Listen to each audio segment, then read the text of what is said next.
I'd like to suggest we go ahead and find our seats. We'll get started now. So as you're getting settled, you have a couple extra stickies since we changed that exercise on the photo. So I wanted you to think about any questions you might have for Aline or for me, or things that you would like us to talk about when we talk about cultural competency and cultural humility. And when you have something written on your paper, you can wave your hand, we'll pick it up, and then we'll kind of answer as we go along. So I had one quick story I was just going to share about my kids, because every mom likes to talk about her kids. I was looking at or admiring the command of English that Aline and Khadijah have, and always wondered, could I do that? Go to another culture, learn another language. And so when my kids came, I noticed, man, they learned social English really quick, but 15 years into it now, there's still the nuances of language. They say it takes about 7 years to become fluent. So after my kids had been home a couple years, my son came home to me and he said, Mom, why would somebody kill someone over a bowl of cereal? And I said, what? A bowl of cereal? He had heard the term serial killer.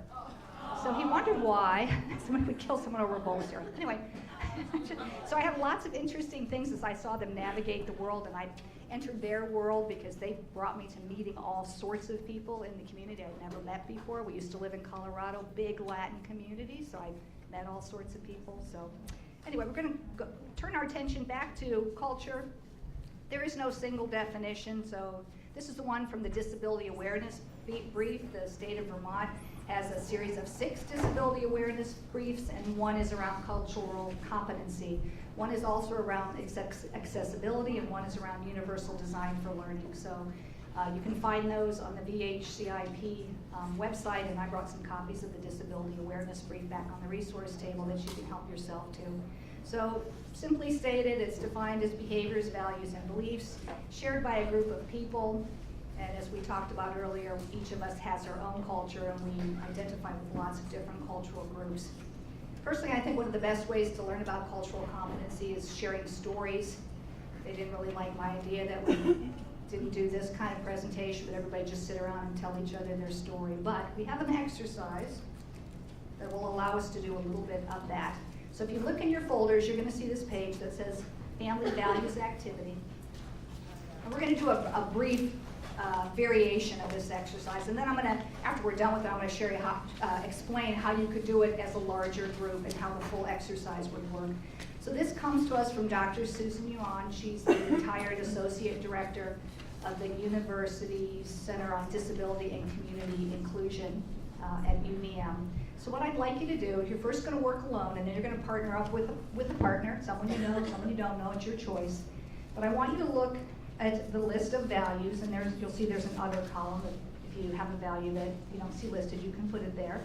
And I'd like you on the left side to identify in priority order the most important values in your family of origin, your first family, on the left side. And then think again about your current family, which, maybe now you're married, you have a spouse, you have kids, and what the top 5 values would be in the family that you are a part of now. Makes sense? Just the top 5, because we don't have time to go through all of these. So just 5 on the left, 1 through 5, 1 being the most important value, through 5, and then on the right, your current family. And then when you're done, find a partner.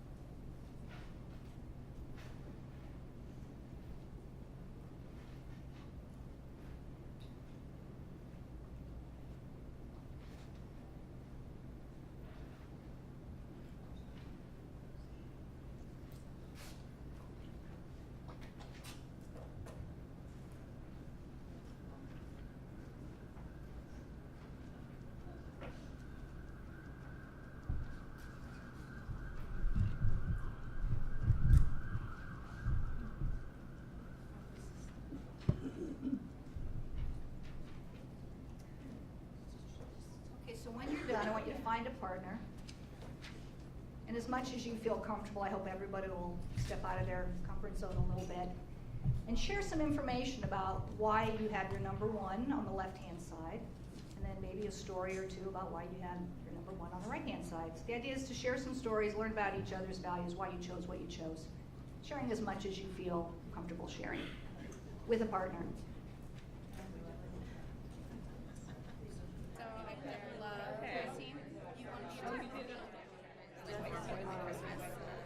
Okay, so here's the first question. How many talked to their partner and found out that their number one was exactly the same in the family they grew up with and their family that they are calling their family now? So we have a few.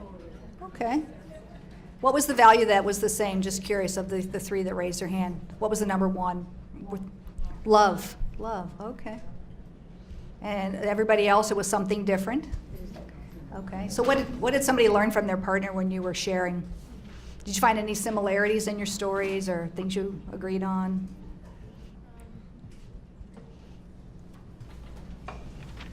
Anybody have any observations? Well, think about that question. We'll come back to it. I want to tell you how you can use this as a larger group. We did this, Dr. Susan Yuan did this at our Vermont Family Network Conference. It's done best in a group of about 20 or 30. You take each of the values and you put them on a piece of paper and you put them on the floor in a room where people can move around.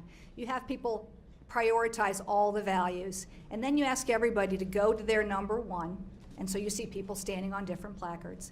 And then you go around the room and you ask some people to share their story. Why are you standing on love? Why are you standing on equality or equity? Why are you standing on religion or independence?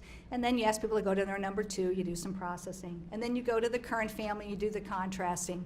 When you're doing it in a staff meeting, you start to ask, look who's standing next to you. It's a great way to learn about the other people in your organization, some values that you might share.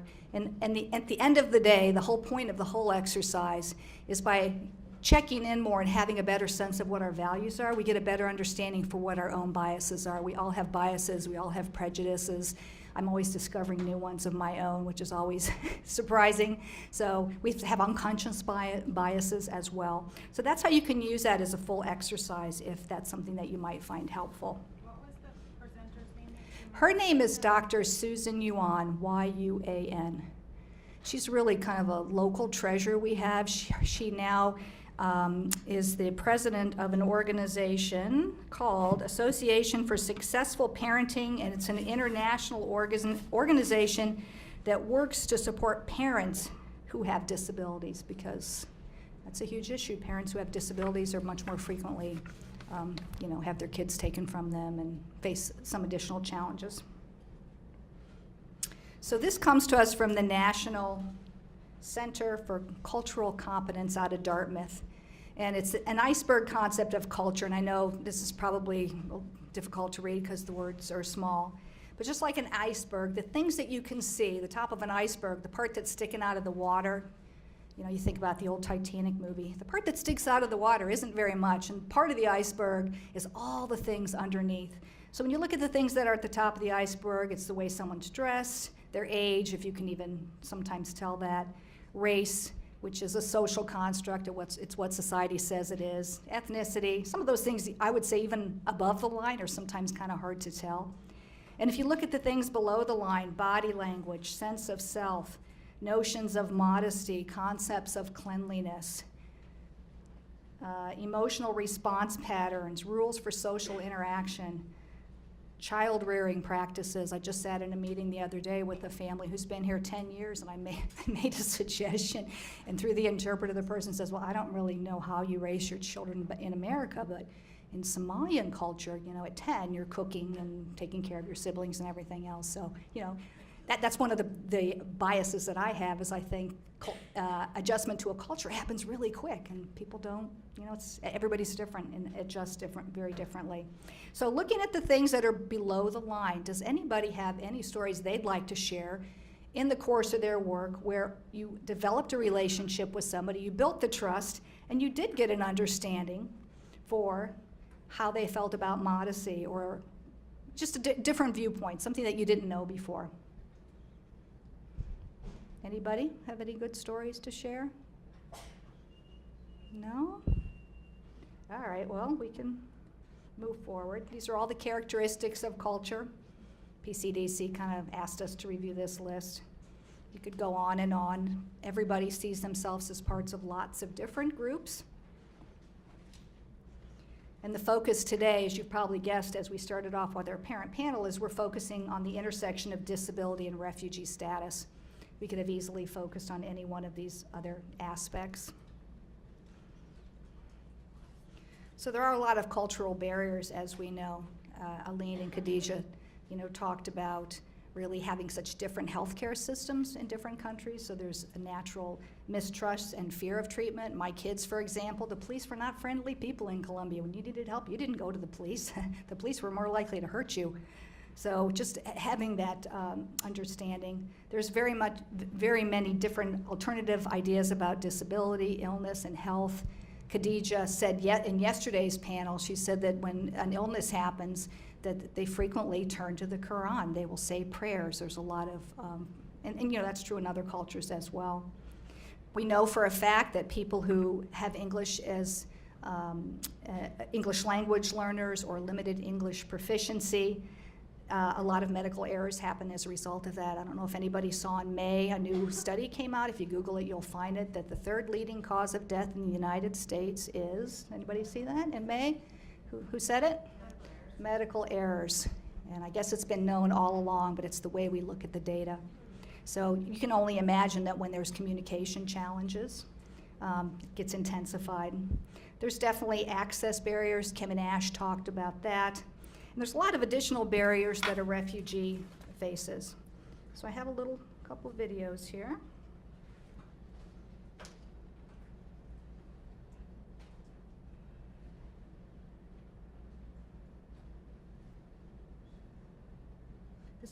This first one is from the Department of Justice. I didn't go into all the laws that require you to provide language assistance, but they're there. You need to become aware of which ones apply in your setting. Title VI of the Civil Rights Act. There's laws in the education world, and anyone who receives federal funding, Medicaid, Medicare. When you talked about the medical errors, it reminded me of the book I read in graduate school called The Spirit Catches You and You Fall Down. Thank you. That was going to be one of the points I made. I didn't read the book, but I've heard it's very recommended by a lot of programs. It's so great, and it just gives you that idea of not only like the difficulty in communicating with the medical professionals, but also just how culturally different. It was a little girl who, when she had her first seizure, her sister slammed a door. And the parents thought, because the two things happened concurrently, when that door slammed, that something happened with her spirit. They really looked at her as being very spiritual, her seizures. Yeah. And so the book kind of go through the different approaches, and the parents did accept treatment, I believe, over time, but they had to. It really took. It's been years now. Yeah, it's on the back table. I was gonna say I'm older than I look, but I remember there were some. You look good. Oh, thanks. I remember there was some. Videotape her. Oh, I remember there was some. There may have even been some thought of like taking the parents to task legally because they were refusing. Yes, right. I just read it last Oh, good. last See, you read it. Good. So maybe you can speak more to it. Then there's more of a discussion about Kleinman's questions and the cultural. Yeah. Excellent book. It's excellent. Phenomenal read. It's not that big. It's not that big of a book, and it is so powerful. And the culture wasn't really well known either. No, it was they had not built the systems right at that time. This is in the 90s.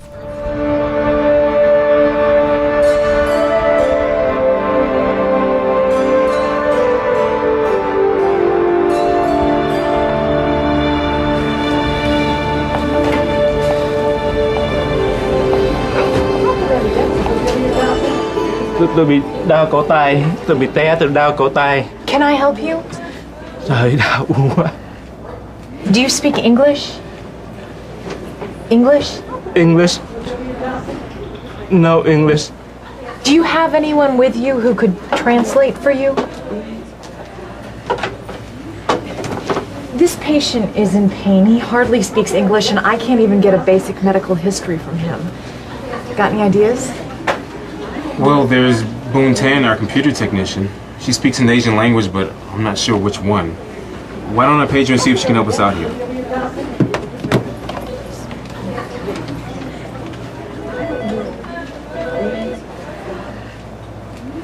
Hello, Boontan. We need your help.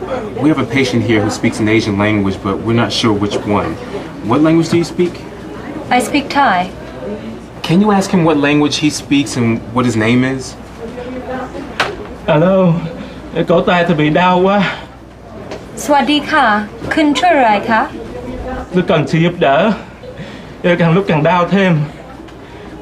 Yeah.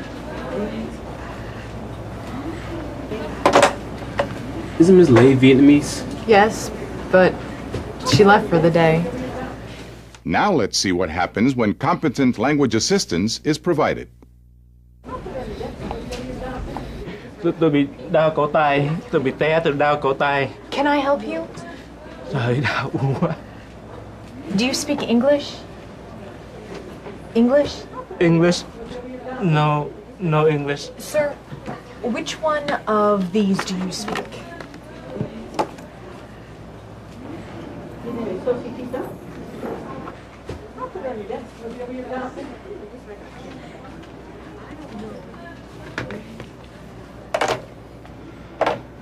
Hi, Lynn. Thanks for getting here so quickly. This is the patient. Xin chào ông, tên tôi là Liên Nguyễn và tôi sẽ là người thông dịch của ông để giúp ông và bác sĩ nói chuyện với nhau. Trách nhiệm của tôi là để bảo vệ thông tin kín đáo của ông và thông dịch chính xác những lời nói giữa ông và bác sĩ. Nếu ông có thắc mắc nào thì xin ông cứ tự tiện hỏi. Được, tôi cảm ơn cô.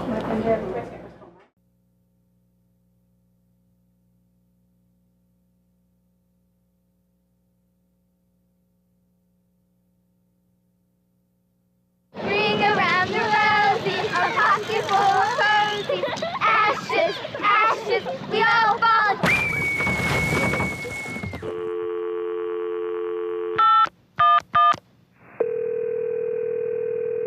911, what is the problem?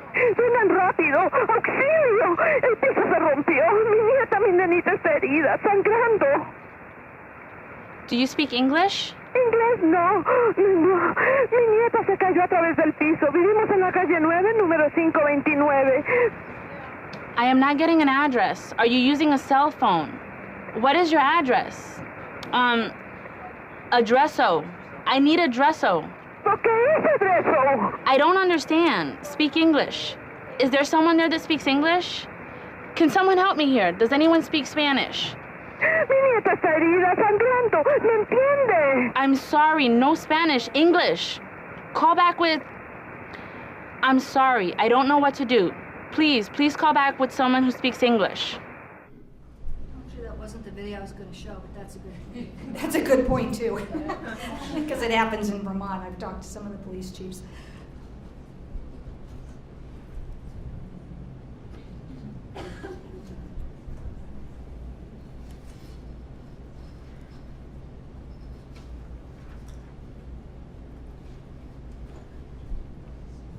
Eileen, it's your turn. Eileen has been an interpreter, it was about 7 years in the school system. She's also interpreted in healthcare settings and also in the court, and she's received specific training in those areas to be a more effective interpreter. So we're asking her just for a few minutes. We have until 2 for this portion of the training, just to maybe share some of the highlights. And if you have specific questions, this would be a good time to ask her too. If you've worked with interpreters and you have a question. Thank you, Janet. Again, my name is Aline Mukiza, and thank you, Janice, for welcoming me here. So I will just be speaking in briefly about the interpretations, and I would love to know, just to hear from you what you know about what is interpreting, what is it, who can tell me what it is? Versus translations, because I hear many people say, can you come and translate for us? Can you come and interpret for us? So it gets confused sometimes. And what's the difference between interpretation and translation? Can anyone tell me? Yeah. Between the nuances of the actual words and what the implications are of those words. Oh, Close. it's almost, yeah, it's almost close. With Yeah, thank you. interpretation, there could be your own bias put in there. With translation, it's literal. Oh, great.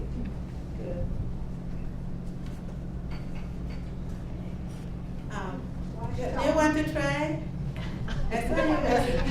I was just saying when you were talking about it, what other people had said, translation, when I think of, we need an interpreter, it's someone saying something, we don't understand it, you as the interpreter are saying, this is what they're saying, and I'm telling them back.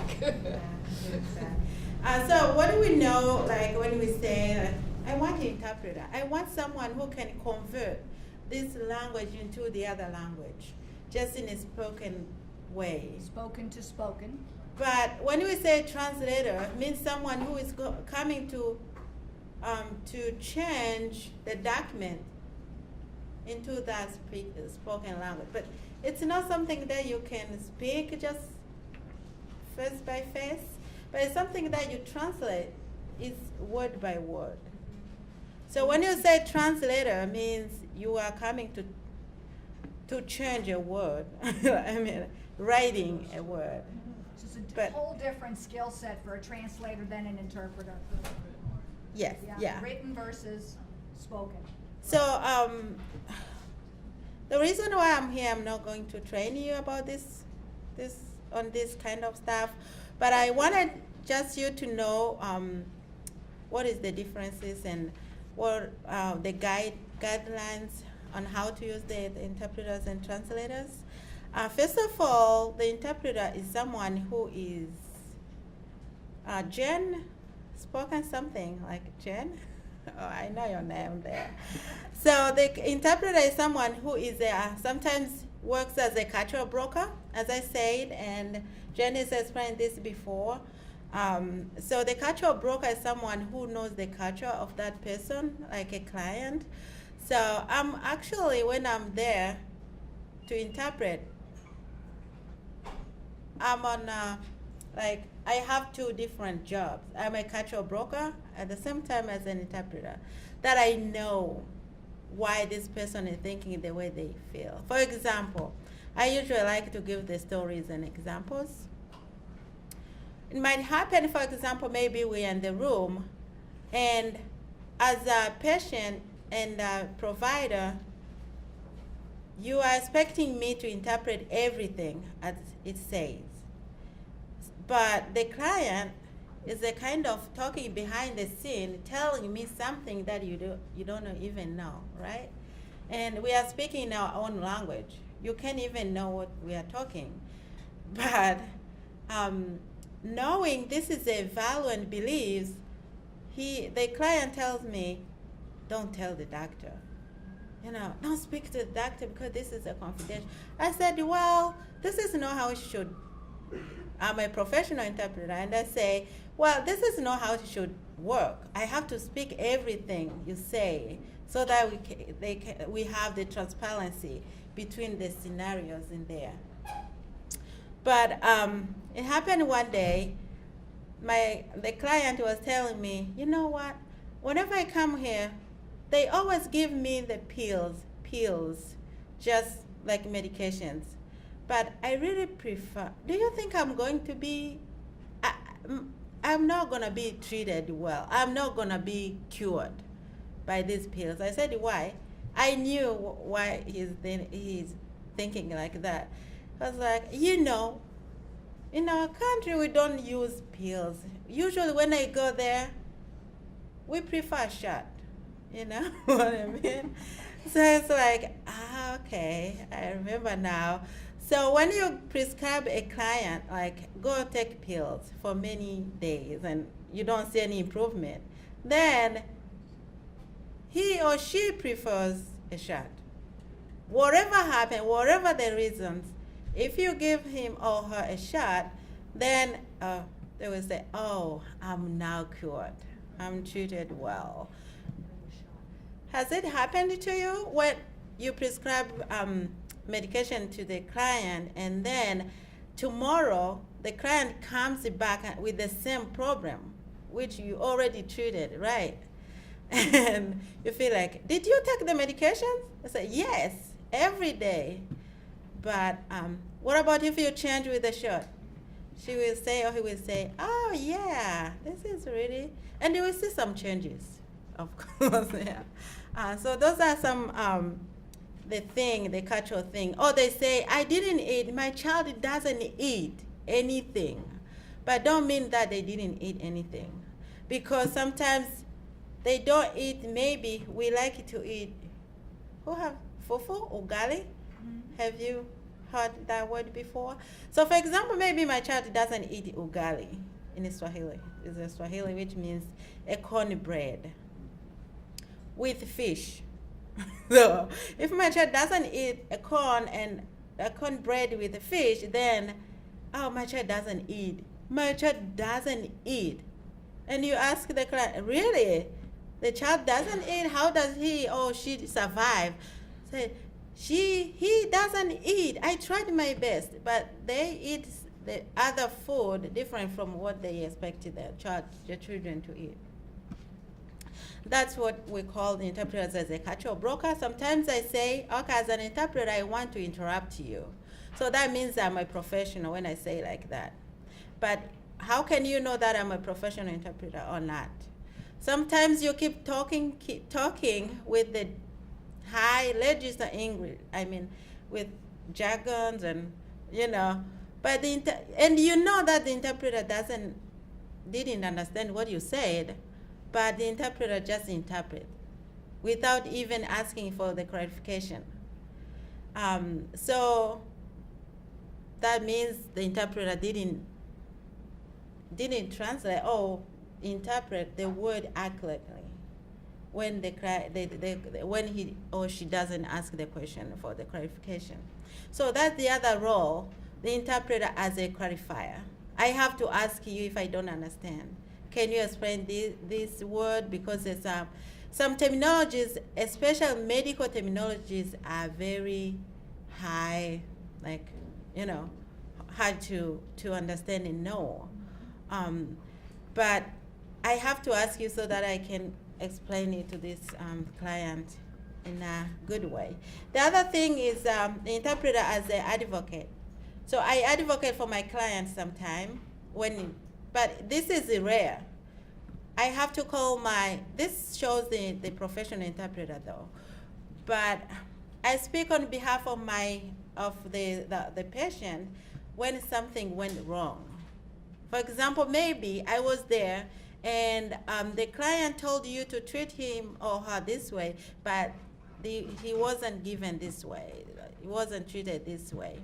So what I do, I don't call you or call anyone from the hospital. I call my director, maybe, or my coordinator, who sent me to come to there. So I know Fred Allen or UHC have the person, Mary Gordon, who is coordinating these translations. So they will call Mary Gordon and they connect with my coordinator. And interpret again as a conduit. What is a conduit? A conduit is the interpreter has to explain everything as it's said. For example, I don't add anything or omit anything. I will say exactly as you said. So when you say something, maybe for example a word that I didn't understand, I will ask you for clarification. And I will not add anything even if I know what it is. For example, maybe green card. Green card is a universal word that we have. I don't know even how to change it, but I say it as you said it, as a green card. But I know I can explain it in details, but I will not explain it. I will ask you just to explain it so that I can explain to the client. Yeah. Are we about done? Almost done. So I'm almost done. Those are I gave you 4 key roles of interpretations, like the roles of interpreter: a conduit, clarifier, cultural broker, and as an advocate. Those are the 4 things that guide the interpreters. And if you have any question, please, you can ask me. Great. Thank you. Thank you, Aline. we're really fortunate to live in an area where your best resources are the other people in the community. Kathy Kelly, who's a social worker at the UVM New American Clinic, she did, and many of us attended it. I don't know if anybody else did. She did a course, a basic interpreting course, and then she did an advanced. And talk about the things I learned I didn't even know I needed to know. So Eileen was touching upon some of this when some people were saying the translator is bringing meaning to the words. That's kind of, she was moving up this kind of ladder of the different roles an interpreter plays. I have a question. Yes. If you're interpreting for someone and they're telling you something that they said, I don't want you to tell the doctor, or I don't want you to tell my case manager or my social worker this information, and it may be information that's deceptive, that's even possibly committing fraud or eligibility for a program. What responsibility does the interpreter have? I'll let Eileen answer that question. I can't answer that. Yeah, you want to just take, is there a microphone back there? Oh, all right. They're going to play ball each other around the pole. We have to be entertaining after lunch to keep everybody awake. Just real quickly, if you could answer that question. Yeah. So when it happens like that,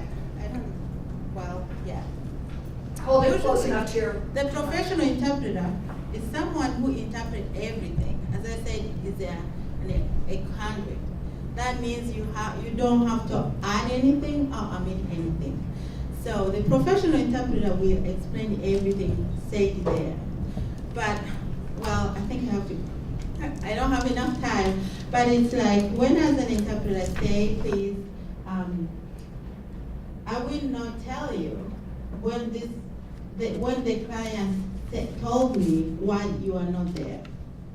When we are in there, like the three of us, and the client tells me that don't tell that, I will say I will tell him or her. But if the client tells me while the doctor or provider is outside, I will not tell you. Yeah. Did you understand? Yeah. They explain the expectations often in a pre-session. It's really important. I mean, a professional interpreter will tell all the parties involved that this is how the process is going to work and what to expect. Yeah, the other thing, it's like you do, like the professional interpreters, they do something called the pre-session. Pre-session means I will tell pre-session.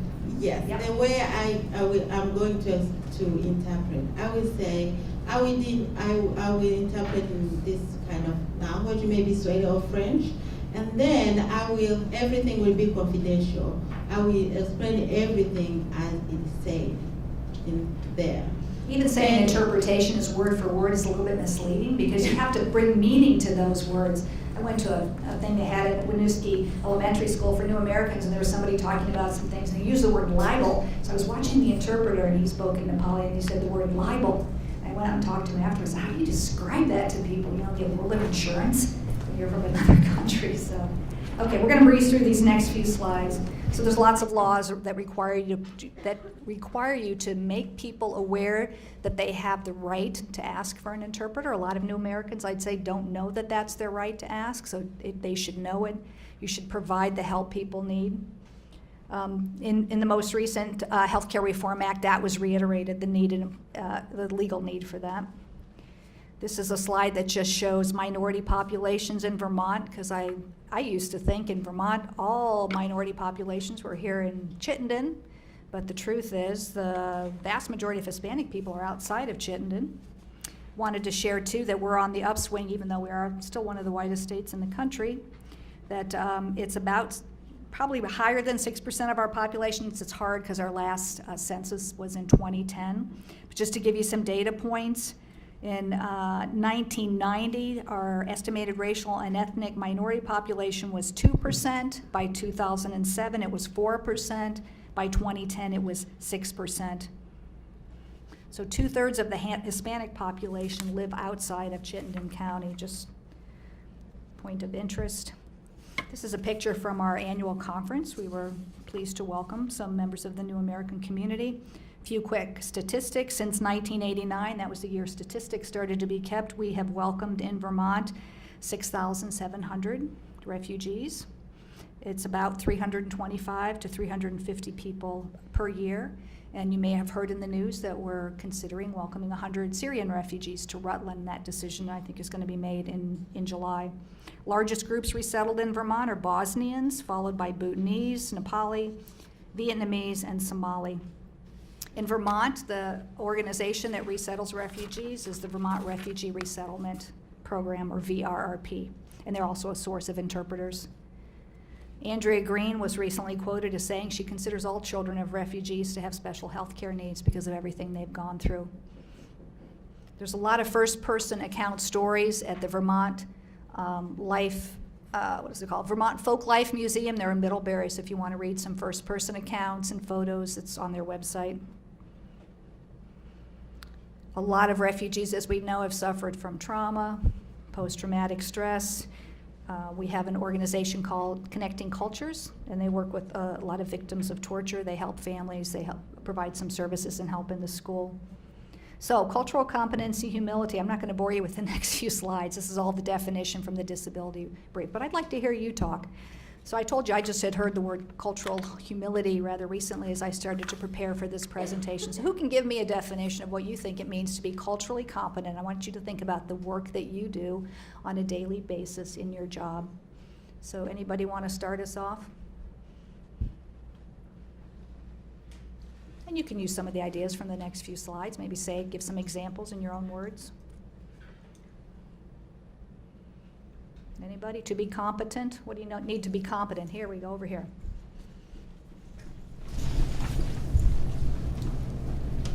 I would just say open to possibilities. Oh, open to possibilities, okay. Keeping an open mind.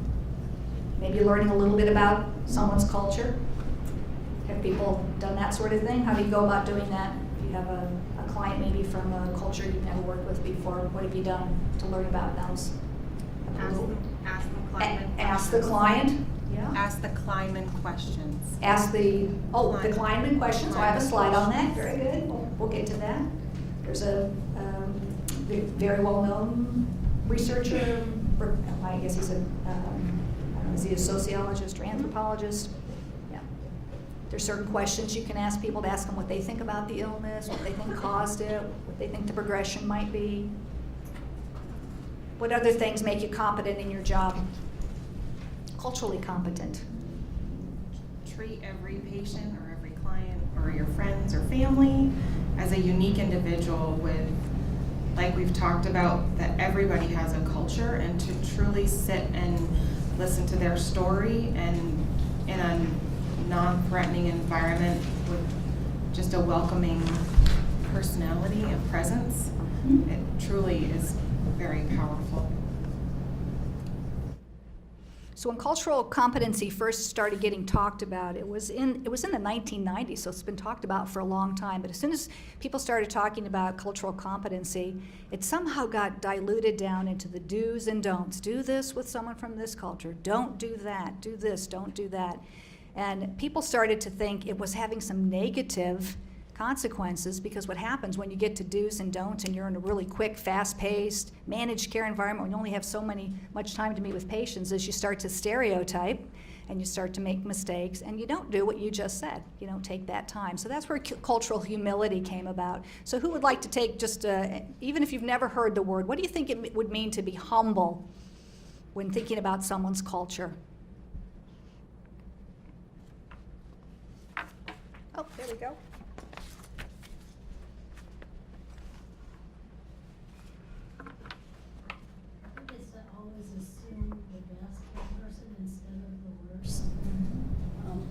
Friend that he would go to someone's house and he would stand outside the car and he would yell to the person in the house rather than going and knocking on the door.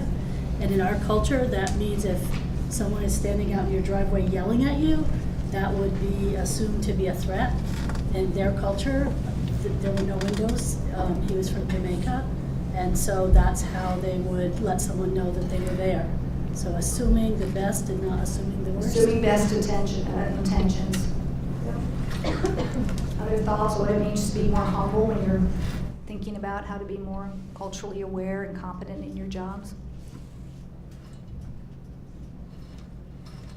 You are always going to be our videotape group because you always participate. Thank you.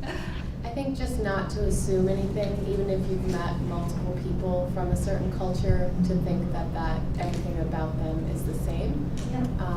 And not to think that just because you've read about something that you understand it. That's a good point. I did some reading and it said that one of the things that happens with stereotyping is it almost becomes a self-fulfilling prophecy. If you think, I worked with somebody before from this culture and they never followed the instructions that I gave them, so what incentive do I have to take that extra time in the hopes that this person will follow the instructions? So thus you give less instructions, thus they don't follow it, so it becomes self-fulfilling, one of those negative cycles of reinforcement.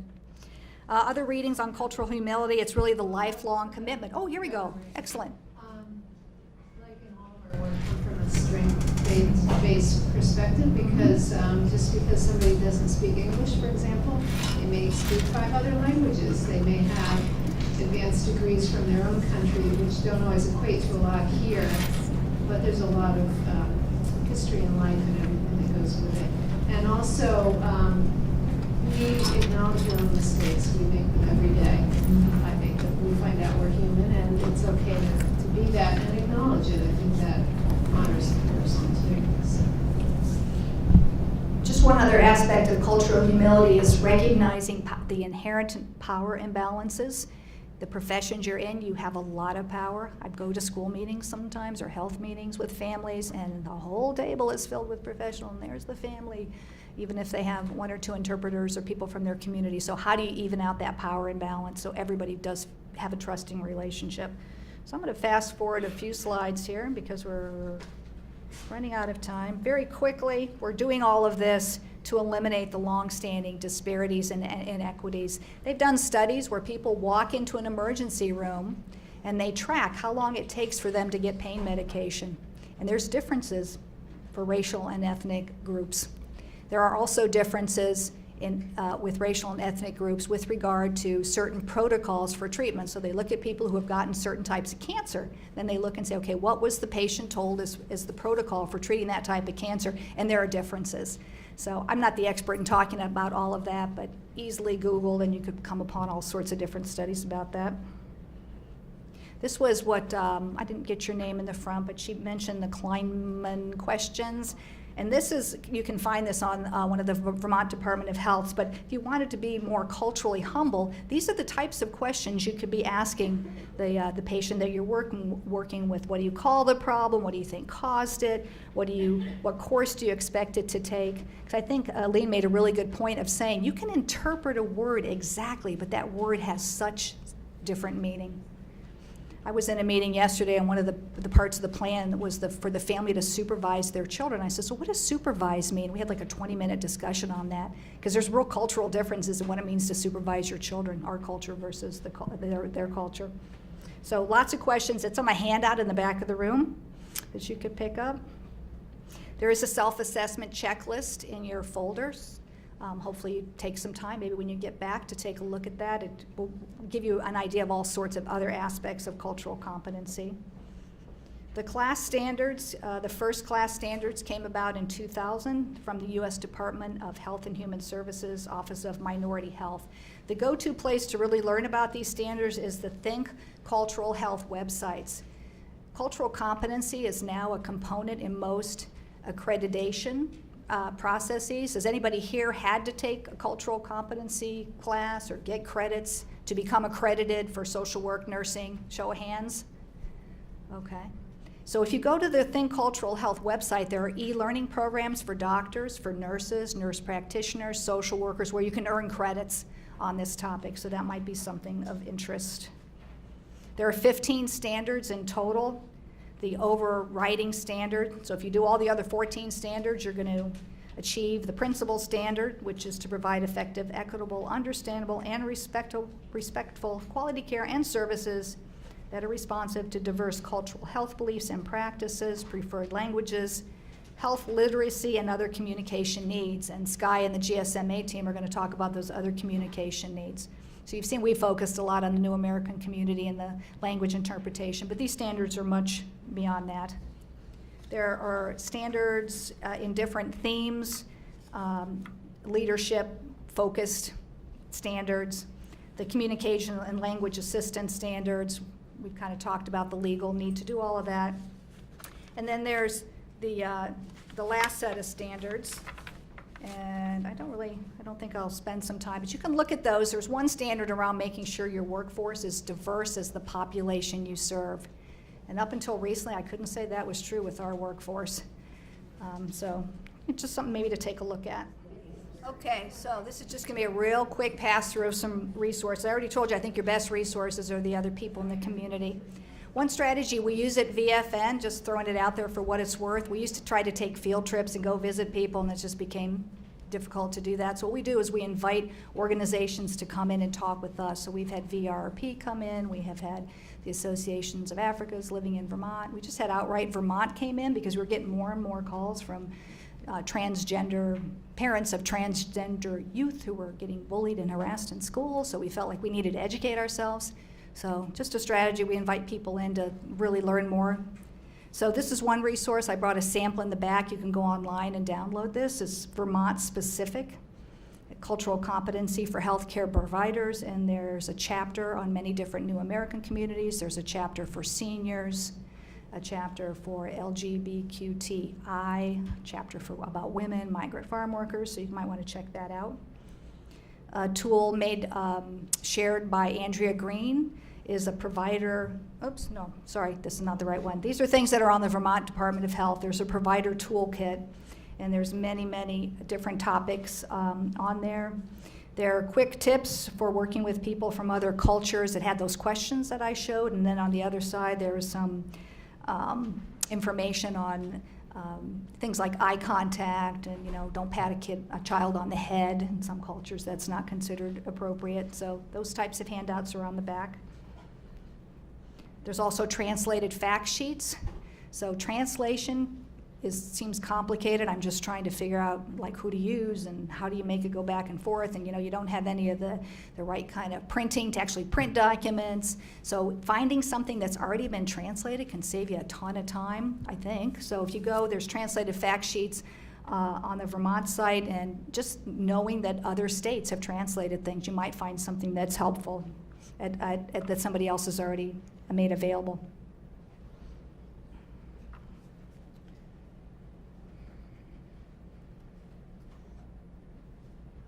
This is the tool that Dr. Green shared with the people at the RISPNet meeting. It's an appointment reminder translation tool. And there's many, many different appointment types, like you're pregnant, or you have an annual checkup type appointment. And you select the appointment type, you select the language, you put in the date and the time of the appointment, and then it translates it so you can print it on the spot and give it to somebody. So you might want to check that out. There are resources for deaf and hard of hearing. The last two bullets are organizations, websites where you can find a sign language interpreter. And then we have our 711 service, the relay service. We did that. And just final thoughts is people have already said it in a much better way than I can, is to check in with yourself, to be curious without judgment, holding people with good intentions and good faith, to be a voice when you have learned new things and other people in your organization maybe don't know of the struggles of some people that you've helped, to share what you know, to speak up, to try to make better systems. I always have told people in my organization every time, I say, we need a peer navigator, we need a healthcare navigator. I think, why can't we just build a better ship so we don't need all this navigation? But so I thank you for your time today, wherever you came in today, anywhere on this chart, or where you might want to go, or hope you walked away with a few new ideas. And Eileen and I thank you for being here today, and hope you enjoy the rest of your program. We're going to take a 10-minute break.